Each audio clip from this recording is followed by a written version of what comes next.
90-এর দশকের মাঝামাঝি সময়ে যার যাত্রা শুরু, সেই ইন্টারনেট আজ মানুষের জীবনের অক্সিজেন। 2000 সালের দিকে ঢাকার বুকে যে ব্রডব্যান্ডের সূচনা হয়েছিল তা আজ ছড়িয়ে গেছে টেকনাফ থেকে তেঁতুলিয়া। তবে প্রযুক্তির এই প্রসারের সাথে সাথে দেশের ইন্টারনেট সার্ভিস প্রোভাইডার বা আইএসপি বাজারে এখন চলছে এক তীব্র ও শ্বাসরুদ্ধকর প্রতিযোগিতা। গতি আর সেবার এই মহাযুদ্ধে আসলেই লাভবান হচ্ছে কে? আর এই মুহূর্তে দেশ জুড়ে সবচেয়ে ভালো স্পিড দিচ্ছে কোন প্রতিষ্ঠানগুলো? ইন্টারনেট এখন আর বিলাসিতা নয়, মানুষের দৈনন্দিন জীবনের অক্সিজেন।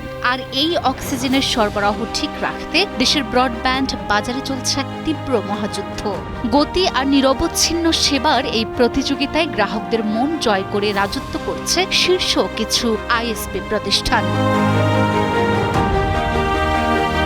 যেমন ধরুন, গেমার এবং হেভি ইউজারদের প্রথম পছন্দ এখন কার্নিভাল ইন্টারনেট, যারা পরিচিতি পেয়েছে তাদের নিরবচ্ছিন্ন ও স্টেবল স্পিডের জন্য।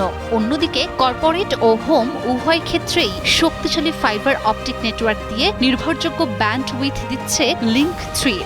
আর পুরো দেশ জুড়ে বিস্তৃত নেটওয়ার্ক নিয়ে প্যাকেজ অনুযায়ী পূর্ণ ও আনক্যাপড স্পিড দেওয়ার প্রতিযোগিতায় টেক্কা দিচ্ছে আম্বার আইটি এবং বিডিকম। আজই নিন রবি ওয়াইফাই আর কুইজ খেলে প্রতি সপ্তাহে জিতেন টিভি। এদিকে নতুন টেলিকম নীতিমালা নিয়ে বিতর্কের মাঝেই বাংলাদেশের আকাশে ডানা মেলেছে উপগ্রহ ভিত্তিক ইন্টারনেট সেবা বা স্যাটেলাইট ইন্টারনেট স্টারলিংক। বাংলাদেশের বাণিজ্যিক কার্যক্রম শুরু হওয়ায় দেশের প্রত্যন্ত ও দুর্গম অঞ্চলেও এখন মিলছে সর্বোচ্চ গতির ইন্টারনেট, যা দেশীয় আইএসপিগুলোর জন্য তৈরি করেছে এক নতুন ও গ্লোবাল চ্যালেঞ্জ।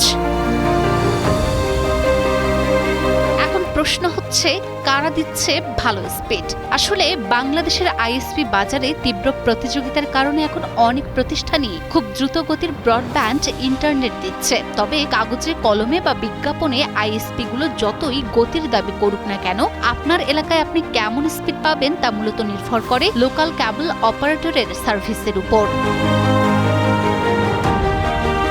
আগ্রাসী মূল্য যুদ্ধ, নতুন নীতিমালার গ্যারাকল আর স্টারলিংকের মতো বিদেশি প্রযুক্তির আগমন, সব মিলিয়ে বাংলাদেশের আইএসপি খাত এখন এক বড় পরিবর্তনের মধ্য দিয়ে যাচ্ছে।